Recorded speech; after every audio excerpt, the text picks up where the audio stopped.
Adelante, Estefanía. Entonces, maestro, los que sí pasamos el laboratorio, la calificación tendría que estar en el final y los otros se irían a extraordinario. Es como si hubieran hecho el extraordinario los otros. O sea, van a pasar todos. Sí, de eso no hay problema. No, el problema es que cuando los que reprobaron quieran presentar sus documentos para una maestría, pues eso les afecta. Sí, eso es lo que quiero que entiendan, ¿no? Eso les afecta y pues siempre si tienen la intención de seguir estudiando, oye, pues eso no está bien. ¿De acuerdo? Sí, está bien. Ok, bueno, pues ¿qué les parece si continuamos? No sé si nos quedamos aquí con los carbapenémicos o si avanzamos un poquito más. A ver, ¿alguien se acuerda? Creo que eso ya lo habíamos visto, profe. Sí. Vimos streptomicina, aminoglucósidos,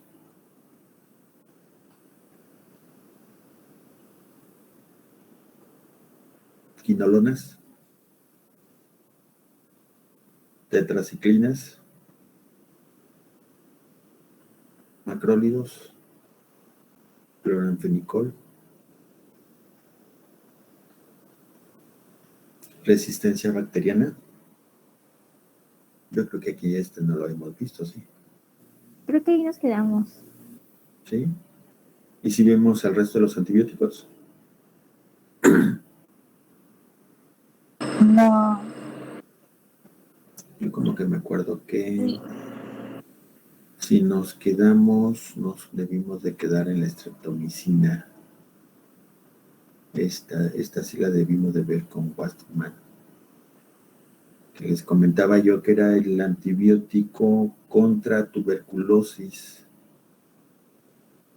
El único que tenía buena actividad contra tuberculosis, porque la penicilina y la cefalosporina no tenían actividad contra tuberculosis.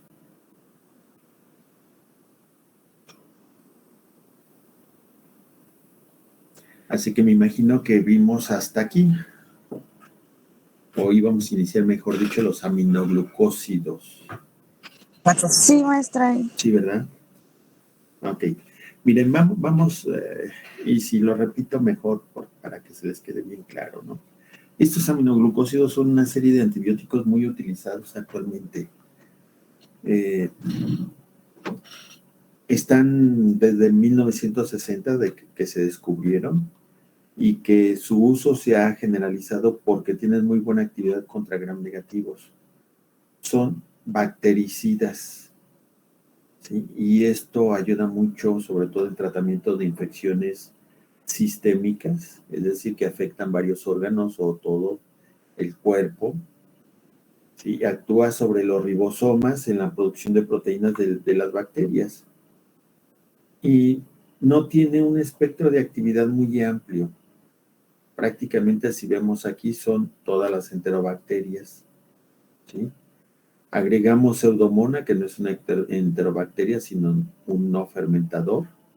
Serratia Citrobacter, si son enterobacterias.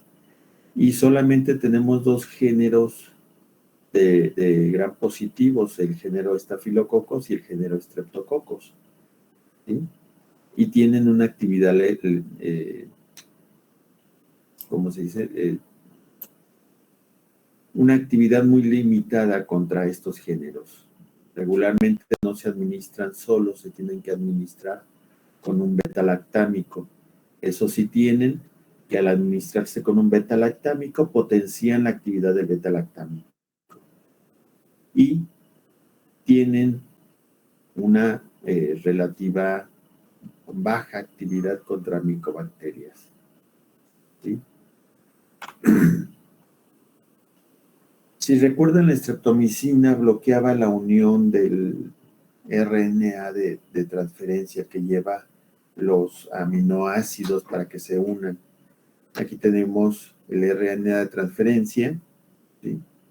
El iniciador que lleva este aminoácido siempre.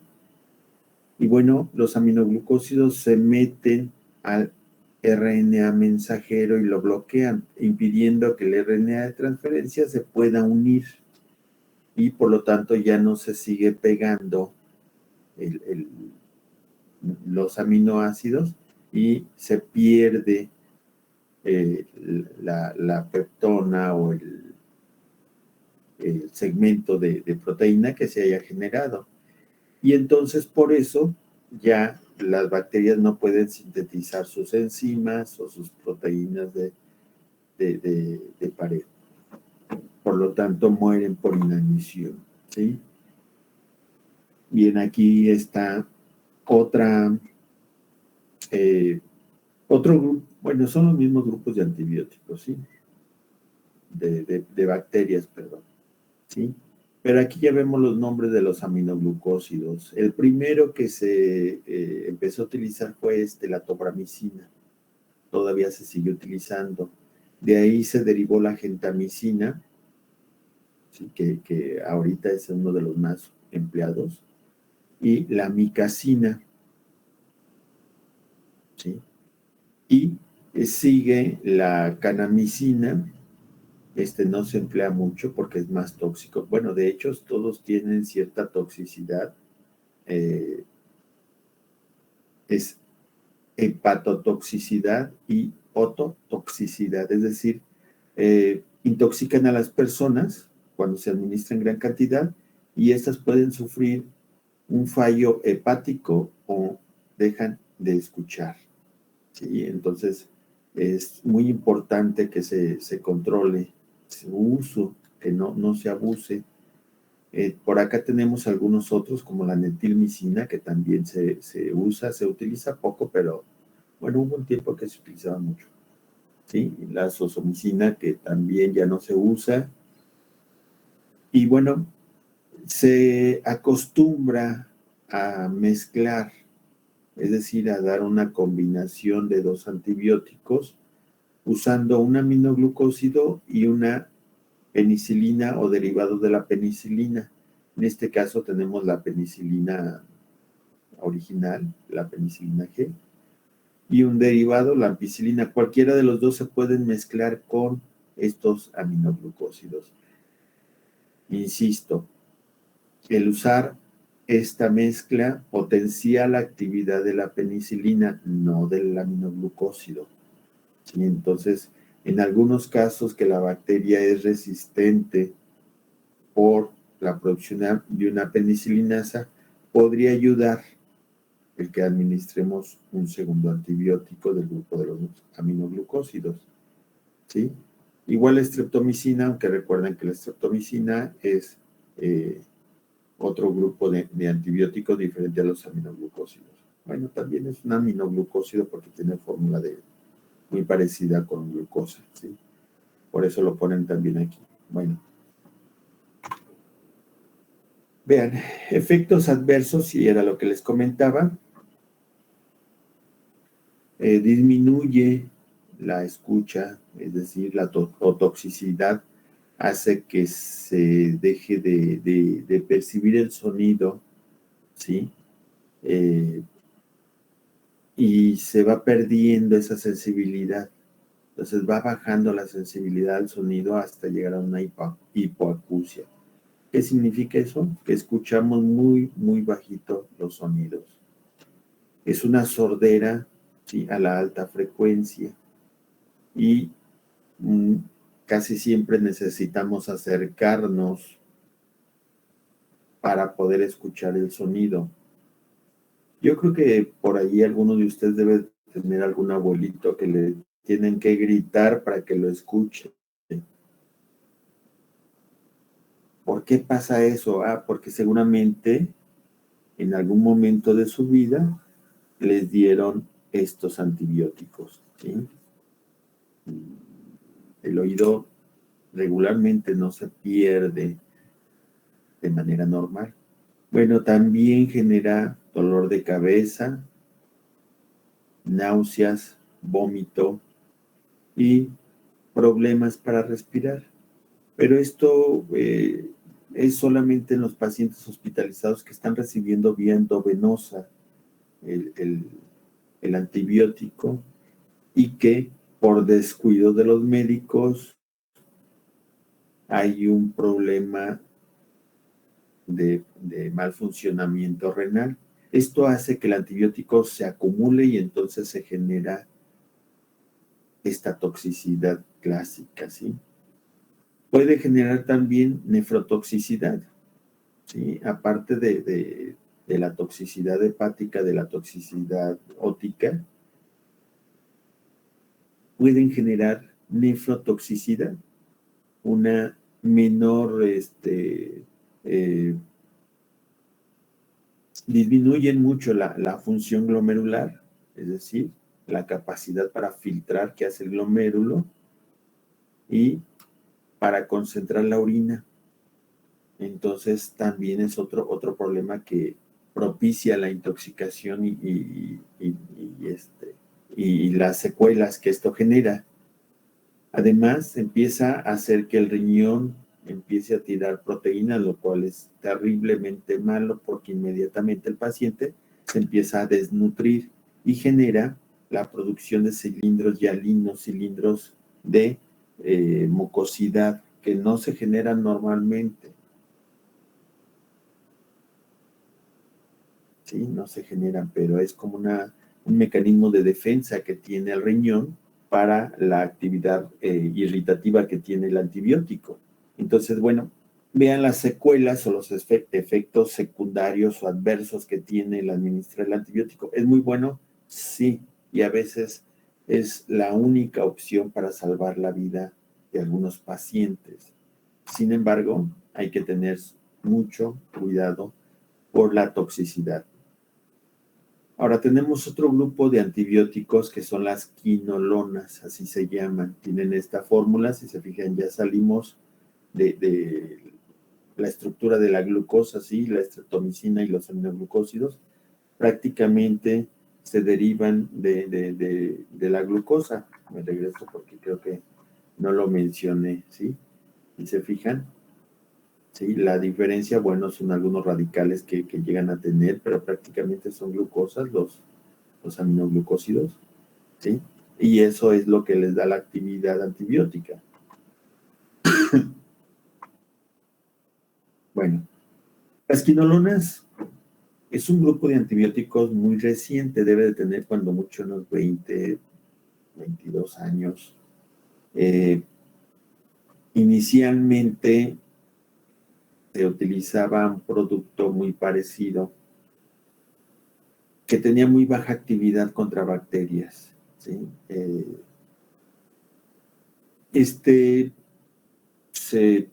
Prácticamente se utilizaba casi exclusivamente en infecciones urinarias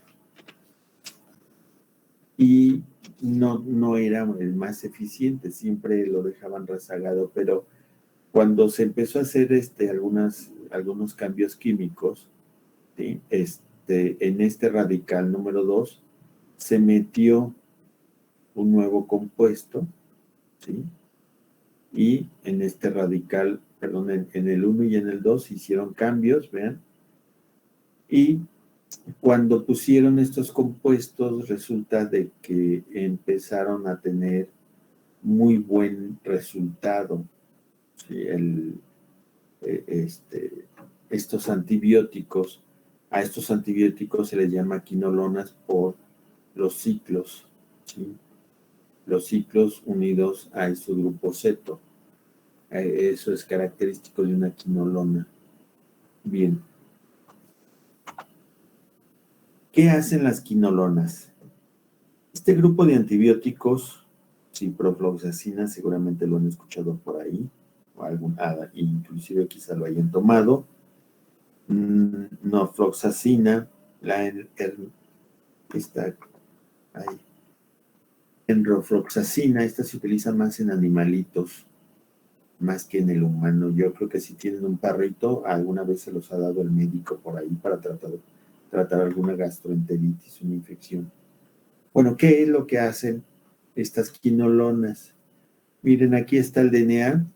Sí, recuerden que el DNA se tiene que replicar y para esto esta enzima, la topoisomerasa, lo tiene que enderezar para que la helicasa lo vaya abriendo.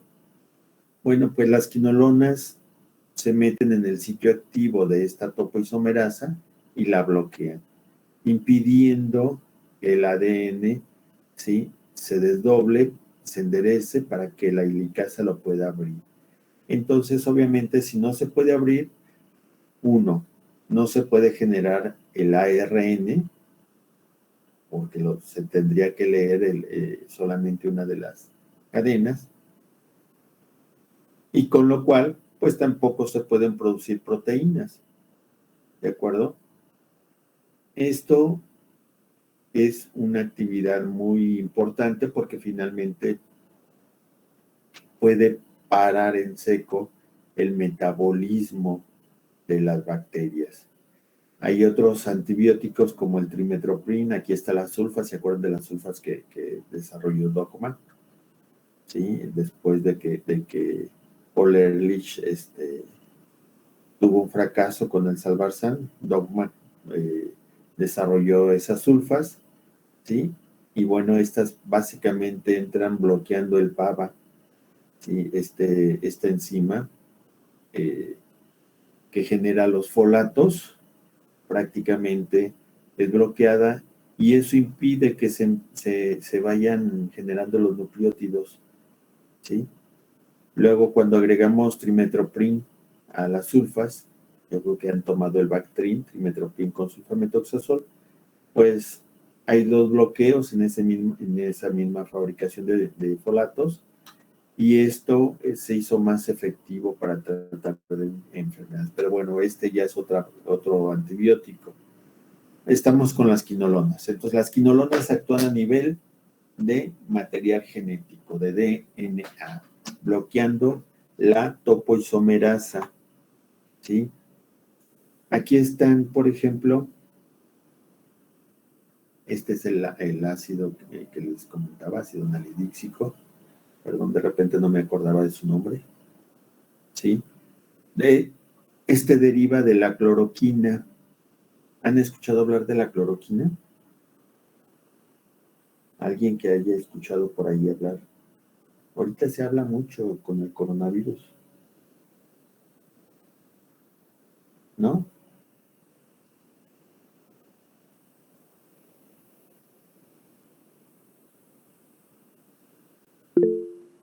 A ver. No, profe. La cloroquina es un medicamento utilizado en el tratamiento del paludismo. ¿Alguien levantó la mano?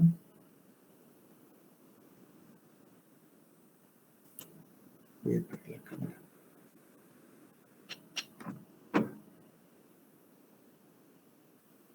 ¿Nadie? Bueno, la cloroquina se utiliza como un antipalúdico. Seguramente han escuchado hablar del paludismo. El paludismo es una enfermedad parasitaria. Este parásito lo transmite el mosquito a través de sus picaduras y destruye los eritrocitos, incuba dentro de los eritrocitos el paludismo. Entonces la cloroquina es un antiparasitario en este caso, muy utilizado. Y actualmente se empezó a utilizar mucho con el coronavirus porque se demostró que bloquea los receptores para la proteína S que tiene nuestro cuerpo. Entonces se utiliza para prevenir la infección de coronavirus. Desgraciadamente, pues es un compuesto caro, es un compuesto que no se encuentra en cualquier lado y que se utiliza mucho también para curar a las personas que tienen problemas como ay, se me fue el nombre, estas enfermedades autoinmunes, a ver, espérenme, artritis reumatoide y ahorita me acuerdo, ¿sí? Se utiliza mucho para esos pacientes. Lupus eritematoso es la otra enfermedad. ¿sí? Se utiliza mucho también para esos pacientes. Entonces, de esta molécula se derivó el ácido nalidíxico, que duró durante muchos años, utilizándose como tratamiento para las infecciones urinarias, pero como eran más efectivas la amoxicilina, la gentamicina, pues casi no lo administraba, ¿sí? Y vean, más o menos, 1970, empezaron a desarrollar la primera quinolona o fluoroquinolona, fluoro porque le pusieron una molécula de flúor acá, y esto las hizo extraordinariamente muy activas, ¿sí? Además de que metieron este radical, aquí no había nada, ¿sí? Entonces, esta fluoroquinolona tenía cierta toxicidad, pero ya era muy, muy activa contra gram negativos. Vean, en los 80 desarrollaron la ciprofloxacina. Este es el antibiótico que actualmente podríamos decir que se utiliza mucho.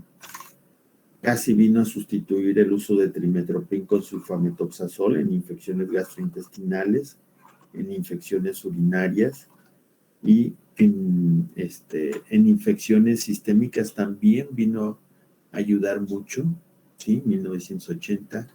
En los 90 la levofloxacina, que todavía se utiliza muchísimo. En el 2000 la moxifloxacina, esta se ha utilizado todavía poco, me imagino que por cara. La gamifloxacina todavía no se encuentra en México, así que es relativamente poco conocida.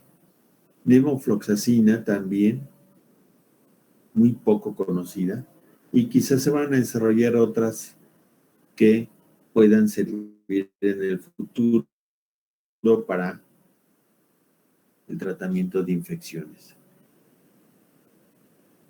Bueno, estas quinolonas, aquí tenemos estas son las tetraciclinas, perdón. Estas quinolonas tienen actividad contra todos los gram negativos. Estamos hablando de enterobacterias, estamos hablando incluso de Neisseria gonorrea. ¿Se acuerdan que gonorrea es una bacteria que no sé si lo mencioné en alguna ocasión, pero fue la primera de los cocos que empezaron a desarrollar una gran resistencia a múltiples antibióticos. ¿Sí? Entonces, la ciprofloxacina, cuando ya estaban las cefalosporinas de segunda generación perdiendo su actividad, pues vino a sustituirlas para poder tratar una gonorrea que prácticamente ya era casi incurable. También tiene actividad contra gram positivos, aunque es menos activa. Se mezcla en ocasiones con algunos antibióticos, pero regularmente se administran solas.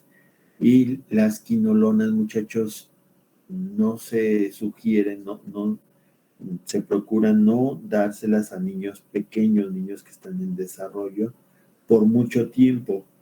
¿Por qué? Porque impiden el desarrollo de cartílago. Imagínense que después de un mes de tratamiento, un niño pequeño puede prácticamente frenar la producción de cartílago y entonces empieza a dañarse sus huesos, ¿sí? Y ya no se regenera ese cartílago. Entonces hay que tener cuidado. Las quinolonas no se pueden administrar, no se recomiendan administrar en niños, ¿sí? Y tampoco en jóvenes que todavía están en desarrollo. ¿De acuerdo? Bien, otro grupo de antibióticos son las tetraciclinas. Tetra, 4 ciclinas de ciclos. Y aquí tenemos 4 ciclos, ¿sí? Y estos antibióticos básicamente se desarrollaron por allí en los años 70, son muy buenos en algunas infecciones, pero también son muy tóxicos, igual que los aminoglucósidos tienen ototoxicidad, hepatotoxicidad nefrotoxicidad y pueden generar algunas intoxicaciones. Muchos de ellos incluso pueden manchar los dientes. Yo no sé si ustedes alguna vez han visto a alguna persona que tiene sus dientes con unas manchitas de color café. Esas son regularmente o aparecen cuando estas personas consumen la oxitetraciclina, es el primero de los antibióticos que se desarrolló y que durante mucho tiempo se vendió incluso en las tienditas. Decían las mamás cuando yo era un niño todavía, hijo, vete por una terramicina, un trocisco de terramicina, ¿sí? Porque estoy enfermo. Y sí, iba uno a la farmacia y le daban una especie de triangulito o una pastilla en forma de triangulito y eso se lo tomaba sin prescripción, sin dosificación, sin seguimiento y muchas veces se curaba de las infecciones, no crean, es un buen medicamento, ¿sí? Pero cuando lo utilizaban por mucho tiempo, pues resulta de que les manchaba los dientes. También descalcifica un poco, pero no es tanto como las quinolonas que impiden el crecimiento de cartílago. Bueno, la tetraciclina, ¿sí? Fue el segundo antibiótico y todavía se utiliza mucho.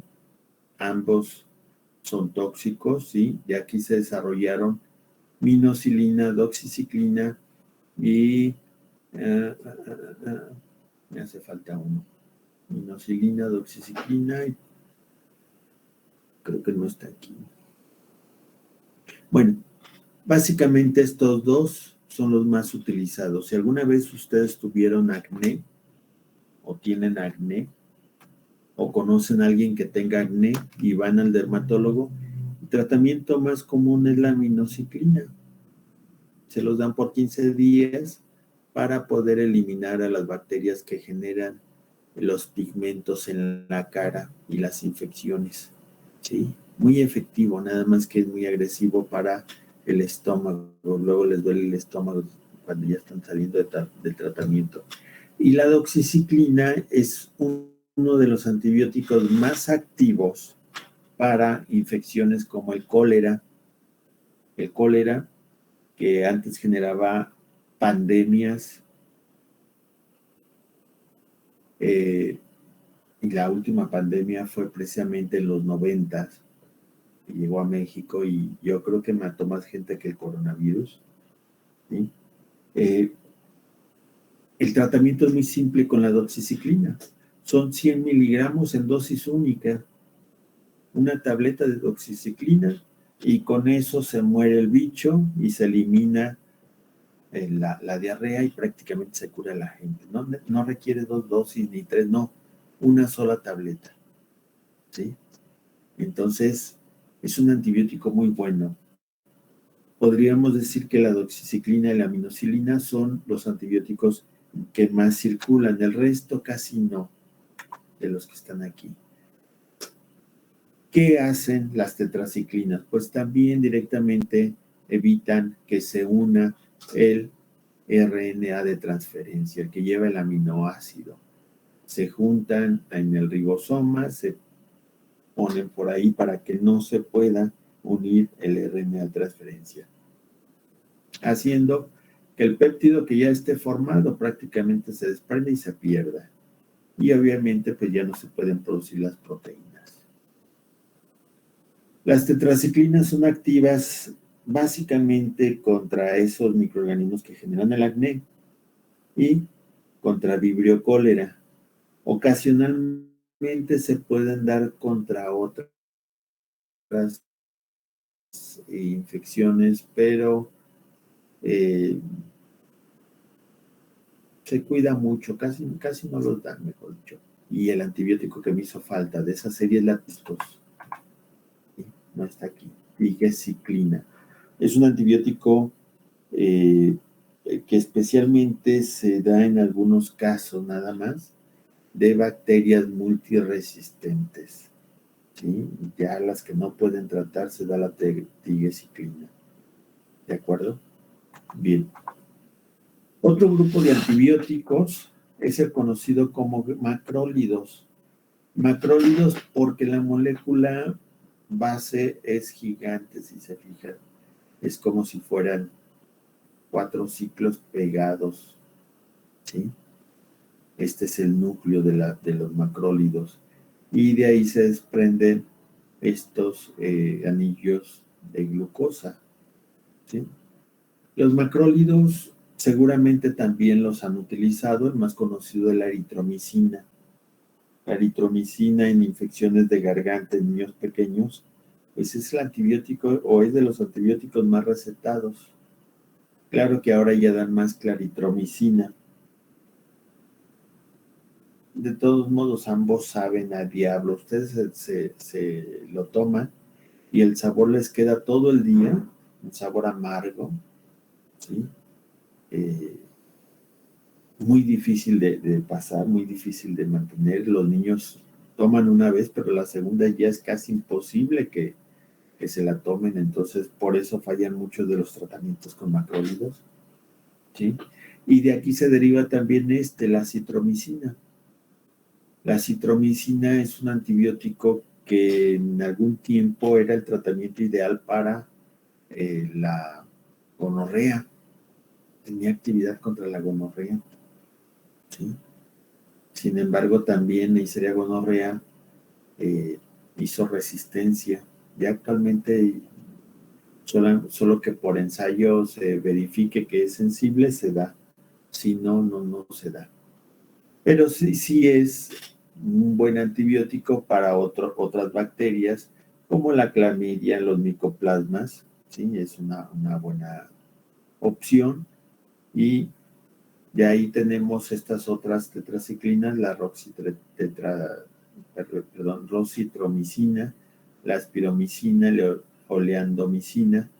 Todas estas se utilizan muy pocos y casi siempre se utilizan más en el tratamiento de animalitos, de perros. La roxitromicina es la que más se van a encontrar en el tratamiento de los animalitos, ¿sí? ¿Contra qué es efectiva? Bueno, pues tenemos los cocos, ¿se acuerdan? Estreptococo, estafilococo, ¿sí? Tenemos otras bacterias poco conocidas como Moraxella, Bordetella, que genera la infección que conocemos nosotros como pertussis, ¿sí? Y que puede ser epidémica. Se trata muy bien con la eritromicina y la claritromicina. Campylobacter, una enfermedad diarreica con una gran cantidad de sangre que desarrolla el paciente, un sangrado intestinal intenso por Campylobacter. Y las neiserias, como les decía hace un momentito, Neisseria gonorrea, Neisseria meningitidis, se pueden tratar siempre y cuando la meningitis no se encuentre en el cerebro. El cerebro, ¿sí? Es un área que está restringida, en casi ningún antibiótico entra ahí, excepto penicilinas y cefalosporinas, y alguno que otro puede llegar a entrar, pero en este caso los macrólidos no pueden entrar al cerebro, ¿sí? Las venas están recubiertas por un compuesto que impide que pasen muchas moléculas grandes, ¿sí? Entonces, esa barrera, que se le conoce como barrera hematoencefálica, pues no deja que entren, ¿sí? Entonces, si es Neisseria meningitidis, que está generando infección, por ejemplo, en garganta, se puede tratar perfectamente bien, pero si es en cerebro, ahí no tiene caso que se les dé eritromicina. Clamidia trachomatis, ¿sí? Que genera tracoma, que genera infección de transmisión sexual. Micoplasma pneumoniae, micoplasma hominis, uno genera neumonía, el otro genera infección de transmisión sexual. Legionela o la enfermedad de los legionarios, ¿sí? También se puede tratar con macrólidos. Los macrólidos, lo que hacen es impedir, ¿sí?, que se una mejor dicho, que se haga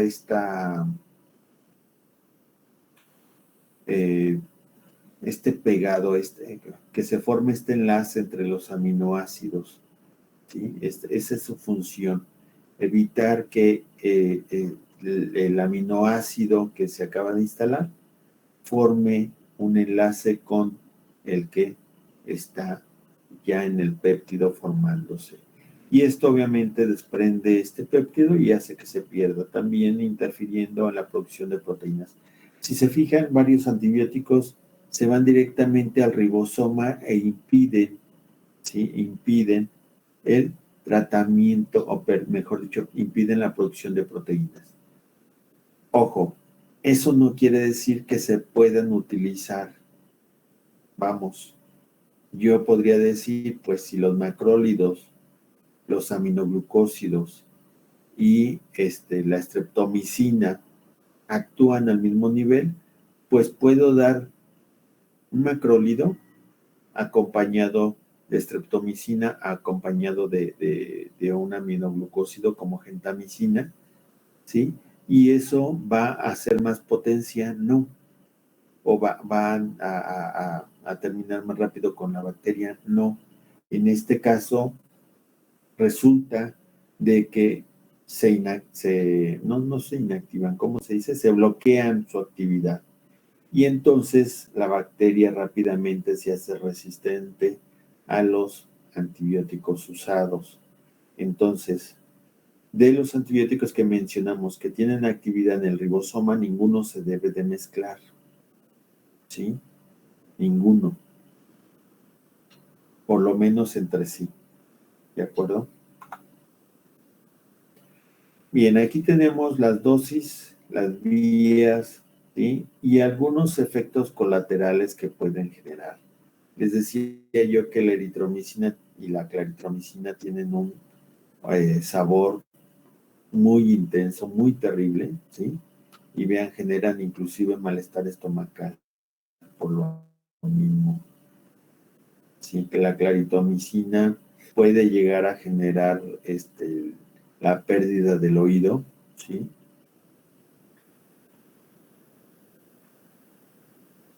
Infección intestinal y problemas hepáticos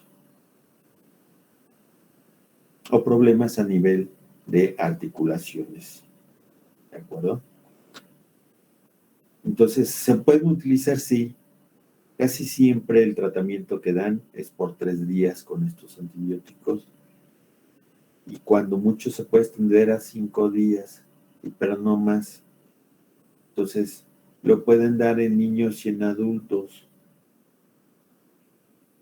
Aquí vienen los intervalos y las dosificaciones. Pero hay que tener cuidado, no hay que dar de más y no hay que dar menos.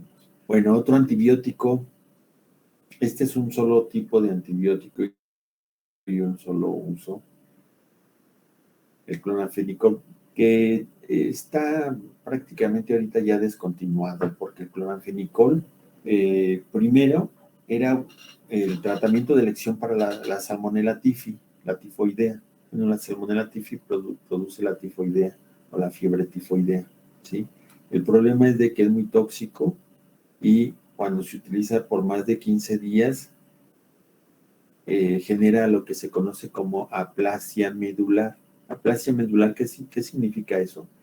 Pues la médula es el órgano que produce tanto leucocitos como eritrocitos. Entonces, cuando se da el tratamiento con clonafenicol, después de 15 días se empiezan a dejar de producir leucocitos y eritrocitos. Y entonces se genera una anemia plástica, y también se le llama linfopenia, de disminución de linfocitos, ¿sí? O leucopenia, perdón, de leucocitos, ¿sí? Porque es genérico, ¿no? O sea, Sí, disminuyen los linfocitos, pero también los granulocitos. Ok. Linfopenia. Bien. Entonces, es un buen antibiótico, pero se ha dejado de utilizar porque además llegaron las quinolonas y las quinolonas tienen mucho mejor actividad y menos toxicidad. Sí, contra fiebre tifoidea y son menos tóxicos para nuestro organismo. También se utilizaba en infecciones de meninges porque penetra bien esa barrera hematoencefálica que les comentaba yo hace un momentito y que los macrólidos no pueden pasar. Y además es un tratamiento casi ideal para esta infección, rickettsiosis, ¿sí? Que hay muy pocos casos afortunadamente, pero es una infección que es difícil de tratar. Sin embargo, el cloranfenicol parece ser que es un buen tratamiento. Vean, el cloranfenicol también directamente sobre el ribosoma y prácticamente impide la unión, igual que las tetraciclinas, la unión entre los aminoácidos, tanto el que ya está montado en el péptido como el nuevo aminoácido que se acaba de llevar. Entonces, esta es la función del cloranfenicol y igual no se puede mezclar ni con aminoglucósidos, ni con estreptomicina, ni con tetraciclinas. Cloranfenicol se lleva muy bien con ampicilina, penicilina y algunas cefalosporinas, no todas, porque también las cefalosporinas potencian la anemia plásica o el problema de médula que genera el cloranfenicol. ¿De acuerdo? Tiempo de vida media es muy corto. Hay que tener cuidado que cuando tomen cloranfenicol, pues no tomen alcohol. ¿Sí? ¿Por qué? Pues porque eso hace que haya un fallo hepático. La enzima que se encarga de destruir al cloranfenicol y eliminarlo de nuestro organismo se inactiva, ¿sí? Cuando se toma alcohol, y entonces esto hace que la persona se intoxique. Y también hay que tener cuidado, por ejemplo, con el dicumarol, un anticoagulante, la fenitoína, no recuerdo para qué se utiliza, la cloropropamida y la tobultamida, ¿sí? En todos los casos, estas generan problemas renales y se hiperconcentran generando una toxicidad. También, vean, disminuye la concentración de fierro y vitamina B12. Esto es lo que presiona la médula a dejar de producir eritrocitos y leucocitos. Y es antagonista, es decir, bloquea la acción de las penicilinas y de los aminoglucósidos. Entonces no hay que mezclarlo con estos, ¿sí? Aunque yo les comenté hace un momentito que con la ampicilina, ¿sí?, se utilizaban mucho para el tratamiento de infecciones, sobre todo en meninges. Durante mucho tiempo fue el tratamiento ideal para infección por Haemophilus influenza en meninges. Entonces, con la ampicilina tenían muy poco problema con este antagonismo, ¿sí? Y bueno, vean también, la anemia plástica es como una secuela, como un problema que se genera secundario al tratamiento con cloranfenicol. Entonces, bueno, pues hay que tenerlo en cuenta. ¿Dudas? ¿Dudas hasta aquí?